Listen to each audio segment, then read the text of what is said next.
Mr. Andrew had worked as a night janitor in our office for 19 years. He was quiet, humble, and always humming softly as he swept the halls like it was holy work. Everyone knew him, but few really noticed him. That changed one morning when everything went wrong. Without warning, the HR manager came into the office with a security guard. In front of everyone, she said, "Andrew, pack up your things." People froze, confused. Andrew looked up, surprised, still holding his broom. "Ma'am," he whispered. The manager's voice was cold.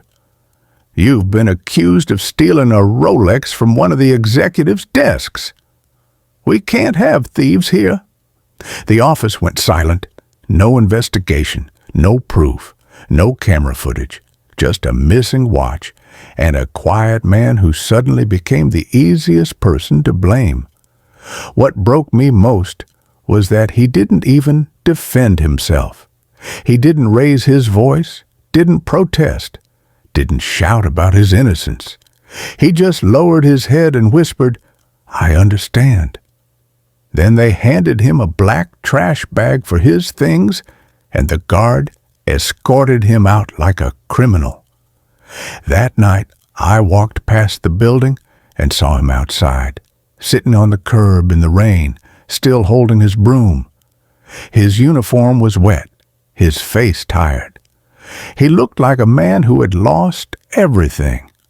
People said later, if he was innocent, he would have spoken up. But I wasn't so sure. What most of them didn't know was that Mr. Andrew once showed me a kindness I never forgot. Years ago, my mother came to visit me at work. On her way in, the heel of her shoe broke. She was embarrassed, trying to hide in a corner of the lobby, not wanting to walk in front of people.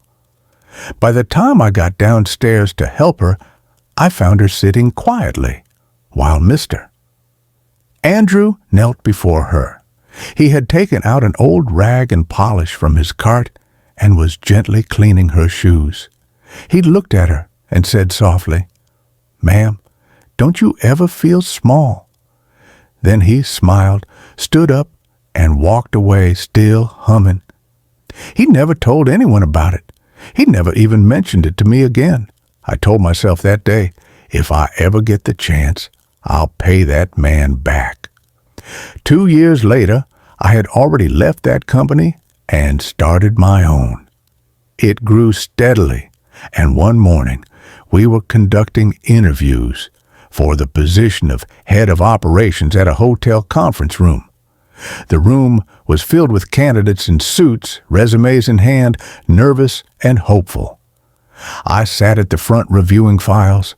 Then, as I looked up, I saw him, not as a candidate, but as a cleaner, sweeping the hallway of the hotel with the same broom. Older now, moving a little slower, but humming the same soft tune. My heart caught in my chest. I excused myself, walked out into the hallway, and approached him. "Mr. Andrew?" I asked gently.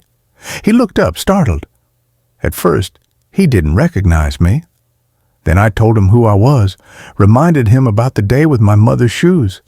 His eyes lit up slightly and he chuckled, shaking his head. "Ah, that lady. Yes, I remember now." I couldn't hold back. "Why didn't you defend yourself back then? Why let them destroy your name?" He sighed, leaning on his broom. His voice was quiet, almost breaking. "Because the man who actually stole that watch, he had 2 kids at home. If they fired him, he'd never get another job, and those children would suffer. I figured I could survive losing a job, but he couldn't survive losing his family. I don't support stealing, but I know what it feels like to go home to hungry children." So I kept silent. I did my part of kindness. I stood frozen, shocked. This man had carried the weight of another's crime. He had sacrificed his own dignity, his own livelihood, to protect someone who would never thank him. Loyalty. even to the wrongdoer at the cost of everything he had. That day, I made a decision. I told him the truth. Mr. Andrew, I own this company now, and I'm not offering you a cleaning job. He looked at me, confused. I'm offering you the position of head of operations. Not because of your resume, but because character is worth more than credentials.